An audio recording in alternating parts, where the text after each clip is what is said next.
Hello, welcome to ABN legal. నేను మీ Praveen Kalavala. Legal అంశాల్లో ఈరోజు మరొక కొత్త విషయం. అంటే ఎక్కువగా ఈ ఆస్తుల పంపకాలకు సంబంధించి మనం ప్రతిసారి వింటూ ఉంటాం. కేవలం ఆస్తులకు వారసులుగా ఉన్నటువంటి వ్యక్తులకే ఈ ఆస్తులు వస్తుంటాయి, ఆడపిల్లలకు ఆస్తి రాదనేది చాలామంది అనుకుంటూ ఉంటారు. నిజంగా ఆస్తులు అనేది ఆడపిల్లలకి ఏ విధంగా సంక్రమిస్తుంది? తండ్రి సంపాదించినటువంటి ఆస్తులు కూతుళ్లకు ఆస్తి పంపకాలు చేసే సమయంలో వారికి ఆస్తి హక్కు ఉంటుందా లేదా? ఏ సందర్భాల్లో ఈ ఆడపిల్లలకు ఆస్తి హక్కు అనేది కల్పించబడింది? వేటికి సంబంధించినటువంటి ఆస్తులు ఈ ఆడపిల్లకు వచ్చేటువంటి అవకాశం ఉంటుంది?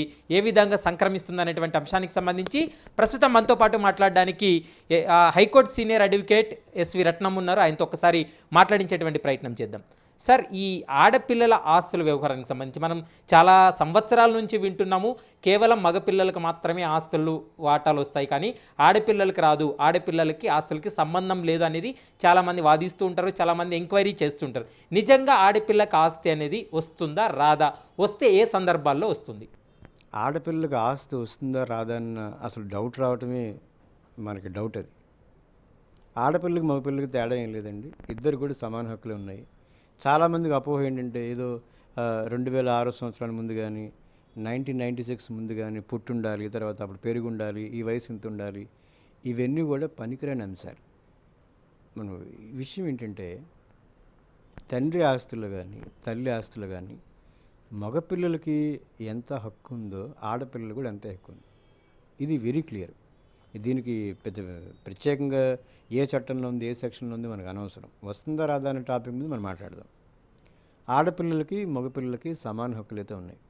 ఈ హక్కు ఎట్లా వస్తుందంటే మీకు చిన్న ఎగ్జాంపుల్ చెప్తాను. ఎందుకంటే మన చిన్నప్పటి నుంచి మనం కథలు వింటూ అలవాటైపోయింది. దానివల్ల చెప్తే కనుక మనకు కొంచెం తొందరగా అర్థమవుతుంది. తండ్రిని తీసుకోండి, ఒక ఫ్యామిలీ తీసుకోండి. తల్లి తండ్రి ఇద్దరు పిల్లలు ఉన్నారు, ఒక మగ పిల్లోడు ఒక ఆడపిల్ల ఉన్నారు. వాళ్ళ కుటుంబంలో మొత్తం నలుగురు ఉన్నారు. తండ్రి ఆస్తి కొడుకు వస్తుందా కూతురికి వస్తుందా, లేకపోతే తల్లి ఆస్తి కూతురికి వస్తుందా కొడుకు వస్తుందా? వీటి మీద చిన్న క్లారిటీ ఏంటంటే అసలు తల్లిదండ్రులకి ఇచ్చే ఉద్దేశం లేదనుకోండి, ఆ ఆస్తి ఎవరికి రాదు. గుర్తుపెట్టుకోండి, తండ్రి జీవితకాలంలో సంపాదించిన ఆస్తి మొత్తం ఖర్చు పెట్టేసుకున్నాడు. అది భార్యకి ఇవ్వడానికి ఏమీ లేదు, కొడుకు కూడా ఏమీ లేదు, కూతురికి ఏమీ లేదు. అలాగే తల్లి కూడా తను సంపాదించుకున్న ఆస్తి మొత్తాన్ని జీవితకాలంలో మొత్తం ఖర్చు పెట్టేసుకుందనుకోండి, ఏముందని పంచుకుంటారు? ఇక్కడ సమస్యల్లో ఏదైనా మిగులు ఉంటే అది ఏమన్నా వస్తుందా రాదా అన్న విషయం మీదే మన అంశం. ఇప్పుడు తండ్రి ఎగ్జాంపుల్ ₹1,00,00,000 సంపాదించాడు, తల్లి కూడా ₹1,00,00,000 సంపాదించింది. తను పెళ్ళైనప్పుడు స్త్రీధనంగా కుటుంబం నుంచి, అంటే వాళ్ళ అమ్మా నాన్న నుంచి కొంత ఆస్తి తెచ్చుకుంది. తర్వాత వెండి బంగారం కానీ నగలు, తర్వాత ఆస్తులు, పొలాలు, ఇవన్నీ కూడబెట్టుకున్నారు. తమ జీవితకాలం మొత్తంలో చనిపోయే ముందు ఏదైనా వీలునామా రాసి ఇస్తే కనుక అవి ఎవరికైతే రాశారో వాళ్ళకి చెందుతాయి. వీలునామా రాయకుండా చనిపోయారనుకోండి, మన మెయిన్ ఇష్యూ ఇదే, ఆస్తి వస్తుందా రాదా అని. దాంట్లో ఖచ్చితంగా కూడా అందరికీ బాగుంది. భార్యాభర్త ఇద్దరు పిల్లలు ఉన్నప్పుడు, ఒక కూతురు కొడుకు ఉన్నప్పుడు తల్లిదండ్రులు చనిపోయారనుకోండి, ఏమి రాయకుండా తండ్రి చనిపోయాడు, తల్లికి కొడుక్కి కూతురికి 3 భాగాలు, దాంట్లో డౌటే లేదు. అట్లాగే తల్లి చనిపోయింది అనుకోండి, తండ్రి కూతురు కొడుకు అందరికీ షేర్స్ వస్తాయి. కాకపోతే ఈ ఆస్తి పంపకాల్లో కుటుంబంలో పెద్ద తండ్రి చనిపోయిన తర్వాత అన్నయ్య ఉన్నాడు అనుకోండి, లేకపోతే అన్నయ్య లేకపోతే పెద్ద కొడుకు, లేకపోతే కూతురే ఉంది, ఒకే కూతురు ఉంది, చిన్న కొడుకు ఉన్నాడు. దీనికి ఏం చేయాలండి? మెయిన్గా మొట్టమొదటిసారి చేయాల్సింది ఏంటంటే కోర్టు ద్వారా మీరు లీగల్ హెయిర్ సర్టిఫికేట్ తీసుకోవాలి. మళ్ళీ చెప్తున్నా, కోర్టు ద్వారా లీగల్ హెయిర్ సర్టిఫికేట్ తీసుకోవాలి. అదేంటంటే వీళ్ళే హక్కుదారులు, వీళ్ళకి మించిన హక్కుదారులు లేరు. లీగల్ హెయిర్స్ అంటే కనుక వారసులు, వారసురాలు, వారసుడు, మనం తెలుగులో చెప్పుకుంటే ఇట్లా వస్తాయి. తీసుకున్న తర్వాత దాన్ని ఎలా ఎగ్జిక్యూట్ చేస్తారంటే, ఒక కుటుంబంలో తండ్రి చనిపోయాడు అనుకోండి, మన కోర్టుకి లీగల్ హెయిర్ సర్టిఫికేట్కి అప్లై చేసుకుంటే అది ఎలా అప్లై చేయాలంటే, ఎవరెవరు అప్లై చేయాలంటే కనుక కుటుంబంలో మిగిలిన సభ్యులు అందరూ కలిసి అప్లై చేయాలి. కుటుంబంలో మనం ఇందా చెప్పుకున్నట్టు నలుగురు ఉంటే కనుక భర్త చనిపోతే కనుక భార్య, కొడుకు, కూతురు అప్లై చేసుకోవాలి. దీంట్లో కోడళ్ళు కానీ, మనవళ్ళు, మనవరాలు కానీ, అల్లుళ్ళు కానీ ఎవరు రారు. వీళ్ళు రక్త సంబంధికులు కారు. కూతురు, కొడుకే. తర్వాత భార్య చనిపోతే కనుక భర్త అంటే తండ్రి, కొడుకు, కూతురు ముగ్గురు కలిసి కోర్టుకి ఎక్కడైతే వాళ్ళు ఉంటున్నారో అది జ్యూరిస్డిక్షన్ తీసుకుని అక్కడ లీగల్ ఎయిడ్ సర్టిఫికేట్ అప్లై చేయాలి. ఇక్కడ చాలామంది తెలియదు ఏంటంటే మా అన్నయ్య మాకు ఇవ్వట్లేదు, మా చెల్లి మాకు ఇవ్వట్లా, మా అమ్మ మాకు ఇవ్వట్లేదు అని చెప్తారు. ఇవన్నీ కాదండి, అసలు అవన్నీ కూడా అపోహలు. మనకి అజ్ఞానం అని చెప్పడం గురించి కాదు, మనకి తెలియదు అంతే. అందరికీ అన్ని విషయాలు తెలియాలని చెప్పి ఏమీ లేదు. కాకపోతే మనం ఈ ఈ ఈ వీడియో ద్వారా కొంచెం ఇన్ఫర్మేషన్ షేర్ చేస్తున్నాం, 10 మందికి ఉపయోగపడేది. కాబట్టి మా నాన్న చనిపోయారు, మాకు ఆస్తి వస్తుందా రాదా అన్న భయం మాత్రం అసలు మీకు 0% పెట్టుకోండి, మైండ్లో తీసేసేయండి. అసలు ఏం చేయాలంటే ఫస్ట్ చేయాల్సింది ఎంత వీలైతే అంత తొందరలో మీరు లీగల్ ఎయిడ్ సర్టిఫికేట్ అప్లై చేసుకోండి. లీగల్ ఎయిడ్ సర్టిఫికేట్ మీ కోర్టు ఎట్లా ఇష్యూ చేస్తుందంటే మీకు బ్యాక్గ్రౌండ్ స్టోరీ చెప్తా. అప్లై చేసిన తర్వాత కోర్టు వారికి ఉండే పారామీటర్స్ వేరు, అవి మీకు తెలియవు. అవి కోర్టు వారు కూడా బయట వాళ్ళు చెప్పరు. వాళ్ళు చేసే రీసెర్చ్, వాళ్ళు తీసుకునే పరిగణ అంశాన్ని తీసుకుని వాళ్ళ ఎంక్వైరీ మొత్తం అయిపోయిన తర్వాత ఎస్ ఈ కుటుంబానికి సంబంధించి వీళ్ళు మాత్రమే లీగల్ హెయిర్స్, అంతకుమించి ఎవరు లేరు, వారసులు కానీ వారసులు ఎవరు లేరు. కోర్టు ఒక నిర్ధారణకు వచ్చిన తర్వాత ఏం చేస్తుందంటే కోర్టు వారు లీగల్ హెయిర్ సర్టిఫికేట్ ఇష్యూ చేస్తారు. లీగల్ హెయిర్ సర్టిఫికేట్ ఇష్యూ చేసినప్పుడు అది అన్నిటికీ వర్తిస్తుంది. కుటుంబంలో 4-5 ప్రాపర్టీస్ ఉన్నాయనుకోండి, ప్రతి ప్రాపర్టీకి మీరు విడివిడిగా హక్కుదారులు కానీ ఈ వారసత్వ సర్టిఫికేట్ కానీ మీరు తీసుకోవాల్సిన అవసరమే లేదు, ఒక్కసారి తీసుకుంటే చాలు. కాకపోతే ఈ లీగల్ ఎయిడ్ సర్టిఫికేట్కి అప్లై చేసినప్పుడు మీకుండే ప్రాపర్టీస్ అన్నీ కూడా క్లియర్గా దాంట్లో మెన్షన్ చేశారనుకోండి, అవి మ్యాక్సిమం మీకు ఇమ్మూబుల్ ప్రాపర్టీస్, స్థిరాస్తులు, చరాస్తుల గురించి అక్కర్లా, స్థిరాస్తులు 4-5 బిల్డింగ్స్ ఉన్నాయి, 2-3 ప్రాపర్టీస్ ఉన్నాయి, తర్వాత పొలాలు ఉన్నాయి. తర్వాత వీటి గురించి అన్నీ మీరు కోర్టు వారికి దృష్టి తీసుకొస్తే కనుక కోర్టు వారు అన్నీ గమనించి ఈ ఆస్తులకు సంబంధించి వీళ్ళే లీగల్ హెయిర్స్ అని చెప్తే కనుక ఆ సర్టిఫికేట్ వచ్చిన తర్వాత then you become the legal heirs, మీరు వారసులు అయిపోతారు. దాంట్లో ఇంక షేర్ ఏముంది, కోర్టే నిర్ణయిస్తుంది. ₹1,00,00,000 ప్రాపర్టీ, ఇమ్మూబుల్ ప్రాపర్టీ ఉంది, కుటుంబ సభ్యులు 5 ఉన్నారు, 5లో ఒకరు పోయారు, 4 ఉన్నారు, వాళ్ళని హక్కుదారులుగా నిర్ణయం చేస్తాయి. సమాన హక్కులు ఆటోమేటిక్గా వస్తాయి.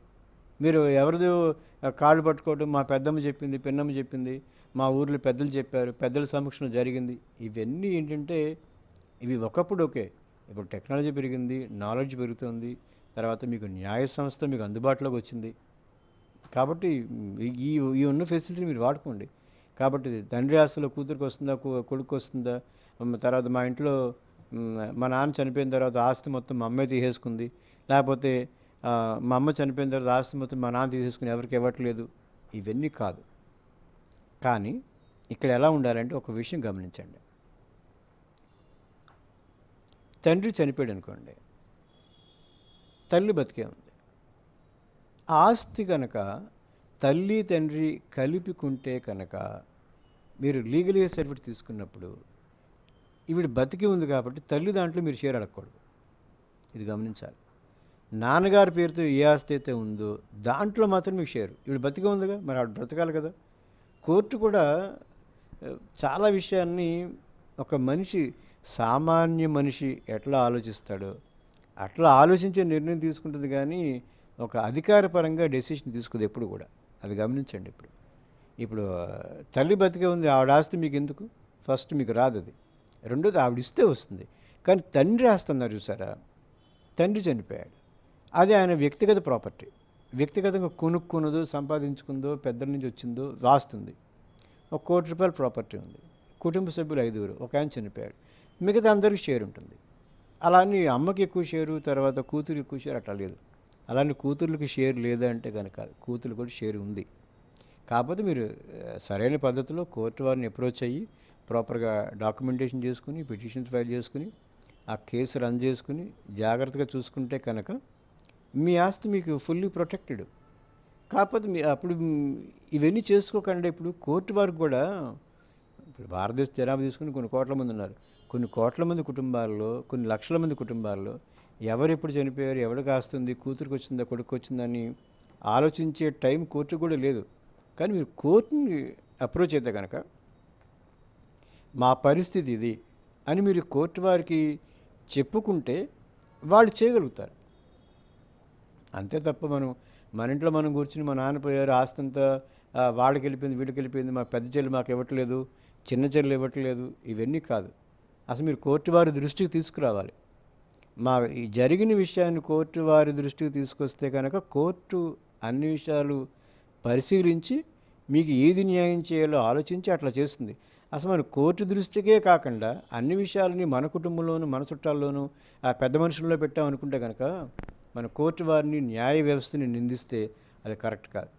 ఈ వీడియో ద్వారా చెప్పదలుచుకుంది ఏంటంటే, తల్లి ఆస్తి కానీ, తండ్రి ఆస్తి కానీ వాళ్ళ బతుకుండంగా మీరు అడిగే అధికారం అయితే లేదు. అది మాత్రం నిజం. ఎందుకంటే సెల్ఫ్ ఎక్వైర్డ్ ప్రాపర్టీస్ కొన్ని ఉంటాయి. ఇప్పుడు వాళ్ళు వ్యక్తిగతంగా కష్టపడి సంపాదించుకున్న దాన్ని పిల్లలకి ఇస్తారంటే కానీ ఇస్తే ఇస్తారు, లేకపోతే లేదు. అంతే తప్ప మా నాన్న ఆస్తి మాకు వస్తుందంటే కానీ మీకు ఎందుకు ఇవ్వాలి?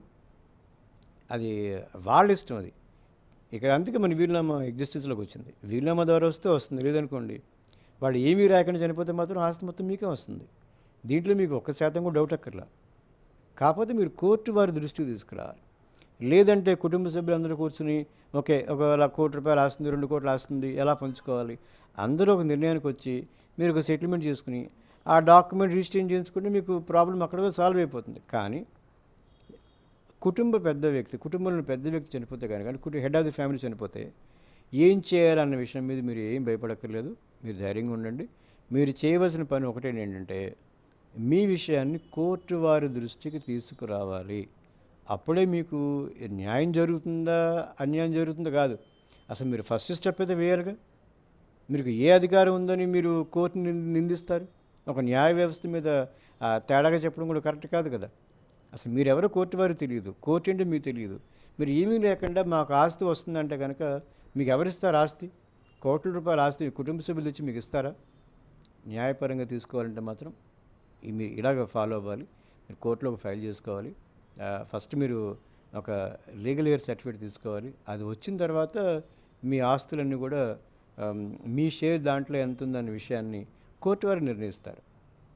దీని ద్వారా మీకు ఆస్తి గురించి, ఆస్తి పంపకాల గురించి, ఓనర్షిప్ గురించి, టైటిల్ గురించి, ఆడపిల్లకు హక్కు ఉందా లేదా అన్న విషయం మీద కూలంకుషంగా చెప్పడం జరిగింది. Thank you. ప్రస్తుతం మనం విన్నాం కదా, ఆడపిల్లలకు ఆస్తిలో వాటా ఉంటుందా లేదా అనేటువంటి అంశానికి సంబంధించి మనం క్లియర్గా మనకున్నటువంటి అనుమానాలన్నీ కూడా ఈ వీడియోలో చెప్పడం జరిగింది. ఇందులో కీలకమైనటువంటి అంశం ఏంటంటే ఖచ్చితంగా సమానత్వం అనేది ఉంటుంది. ఖచ్చితంగా కొడుకులకు ఏ విధంగా ఉంటుందో ఆస్తి పంపకాల్లో కూతురుకు కూడా ఖచ్చితంగా వాటా ఉంటుంది. కానీ వారు బతుకున్నంత కాలం ఎవరైతే బతుకున్నంత కాలం తల్లిదండ్రుల ఆస్తి తల్లిదండ్రులకే ఉంటుంది తప్ప పిల్లలకి రాదు. ఒకవేళ వీలునామా రాస్తే తప్ప చనిపోయిన తర్వాత వారికి ఆ ఆస్తి కూడా సంక్రమించేటువంటి అవకాశం ఉంటుంది. చనిపోయిన తర్వాత ఎలాంటి వీలునామా రాయకున్నప్పుడు సమయంలో ఆ ఆస్తులకు సంబంధించి ఒకవేళ కేవలం కొడుకులు మాత్రమే ఆస్తిని తీసుకొని కూతుళ్ళకి ఇవ్వకపోతే అప్పుడు లీగల్గా ఫైట్ చేసే అధికారం ఉంటుంది. ఖచ్చితంగా కోర్టు తలుపులు తట్టినట్లయితే ఖచ్చితంగా అందులో ఆస్తిలో మీకు కూడా వాటా వచ్చేటువంటి అవకాశం ఉందనేది కూడా ప్రస్తుతం అడ్వకేట్ అయితే స్పష్టంగా చెప్తున్నారు.